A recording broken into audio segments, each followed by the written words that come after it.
अस्सलाम वालेकुम friends, welcome back to Top Smarties. Drama serial Mayri. जैसे ही फहमी पुप्पो ने सबको बताया कि एनी और हमजा का चक्कर चल रहा है, तो हबीब को तो मौका मिल गया फिर से अपनी बेटी के गिरेबान तक पहुंचने का। लेकिन फाहिर फिर से एनी को बचा लेता है और सबके सामने कह देता है कि कोई भी हक नहीं रखता कि वो एनी से सवाल करे।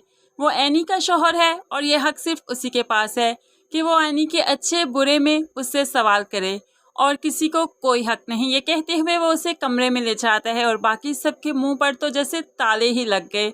अब कमरे में ले जाकर वो एनी के आंसू साफ करता है और कहने लगा, मैं उन मर्दों में से नहीं जो सुनी सुनाई बातों पर यकीन करते हैं और फिर अपनी बीवी पर जुल्म करते हैं। मुझे तुम पर पूरा यकीन है, तुम क्यों रो रही हो? तो अब एनी रोते रोते मुस्कुराने लगी। फाहिर, ये यकीन हमेशा कायम रखना। मैं कभी भी तुम्हारे साथ बेवफाई नहीं करूंगी, तुम्हारे यकीन को नहीं तोड़ूंगी। मैं हमजा से कॉलेज में मिली ज़रूर थी, लेकिन वो सिर्फ एक सरसरी सी बात हुई थी। मुझे नहीं पता कि किसने हमारी पिक्चर्स उतारी। दूसरी तरफ जब वो कमरे में गए तो फहमी ने फिर से फसाद खड़ा कर दिया कि एनी की पढ़ाई तो रुकनी ही चाहिए। एनी ज़्यादा नहीं पढ़ेगी, नहीं तो और ज़्यादा गुलछड़े उड़ाएगी। अब यहाँ पर आयशा भी परेशान है, तो दादी कहने लगी, भला हमें ऐसा कहाँ हक दिया फाहिर ने कि हम एनी को कुछ कह सकें? वो तो खुद ही आगे खड़ा हो जाता है, बीवी की साइड खुद ही लेने लगता है। अब हम क्या कर सकते हैं?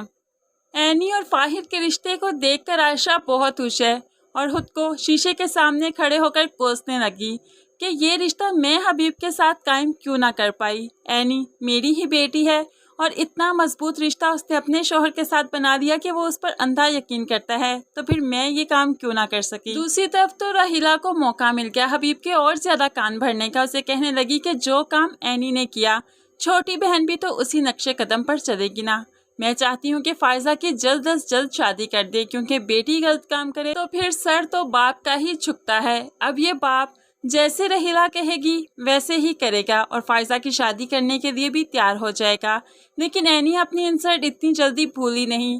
वो हमजा को फ़ोन करना चाहती है और उससे पूछना चाहती है कि आखिर उसने ये हरकत क्यों की। एनी को लगता है कि शायद ये हरकत हमजा ने ही की है, जानबूझकर पिक्चर्स उतारी और फिर मेरे घर में भेजती ताकि मेरा और फाहिर का रिश्ता टूट सके।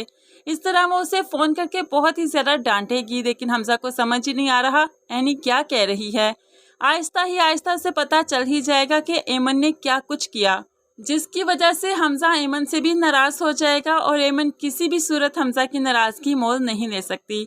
और इस तरह वो खुद ही घर में सबको बता देगी कि उसे गलत फहमी हुई थी। हमजा खुद भी एनी के घर पहुंच जाएगा, जहां उसका टकराव समीना से होगा, और वो उन्हें यकीन दिलवाएगा कि उसका एनी के साथ कोई ताल्लुक नहीं, बल्कि वो सिर्फ अच्छे क्लास फेलोज हैं और स्टडी की बात ही करते हैं। पता नहीं किसने पिक्चर्स उतार कर आपके दिलों में ये गलतफहमी पैदा कर दी।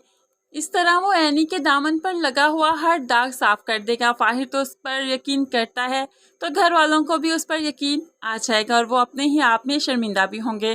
फ्रेंड्स, आपको आने वाली एपिसोड का छोटा सा रिव्यू कैसा लगा ज़रूर कमेंट्स में बताइएगा। मज़ीद वीडियोस के लिए चैनल को सब्सक्राइब करके साथ बेल नोटिफिकेशन ज़रूर प्रेस कीजिए, ताकि आने वाली हर वीडियो आप आसानी से देख सकें। दुआओं में याद रखिएगा, अपना बहुत सारा ख्याल रखिएगा। नई वीडियो तक के लिए अल्लाह हाफिज़।